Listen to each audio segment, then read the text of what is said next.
সকলকেই নমস্কার। আজকে একটি বিষয় নিয়ে আমি কথা বলার জন্য রিলসটি করলাম। সেটা হচ্ছে যে নিবি দিদিকে নিয়ে।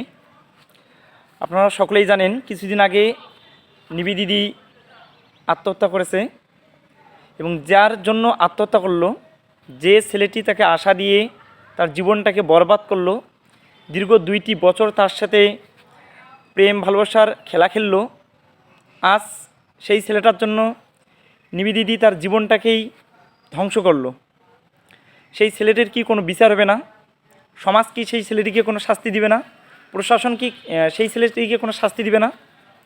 সেই ছেলেটি যদি মিথ্যা খেলা না খেলতো, একটি মা বাবার কোল থেকে এত সুন্দর একটি ফুল ঝরে পড়তো না। যেই ছেলের জন্য এত সুন্দর একটা জীবন অকালে ধ্বংস হলো, তার মা বাবার বুক সারা জীবনের জন্য খালি হয়ে গেল।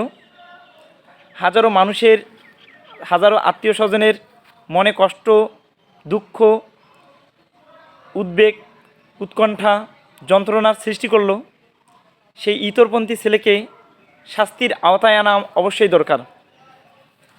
তাকে প্রশাসন কিংবা সাধারণ জনতা যে কেউ তার শাস্তি দেওয়া অতীব জরুরি।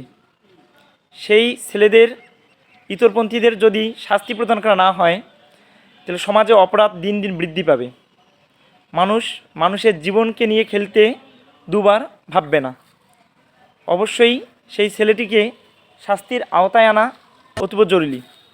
না হলে সমাজে এরকম অনাচার, ব্যভিচার ঘটতেই থাকবে। কত সুন্দর একটি জীবন, ফুটফুটে একটি ফুল অকালে ঝরে পড়ল, অথচ সমাজ, আইন, প্রশাসন চুপচাপ আছে। যার জন্য একটা জীবনকে ধ্বংস হতে হলো, আত্মহত্যার মতো জায়গায় চলে যেতে হলো। সেই ছেলেটিকে আইনের আওতায় আনা অতীব জরুরি।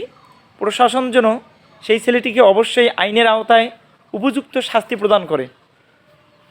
সকলকেই নমস্কার।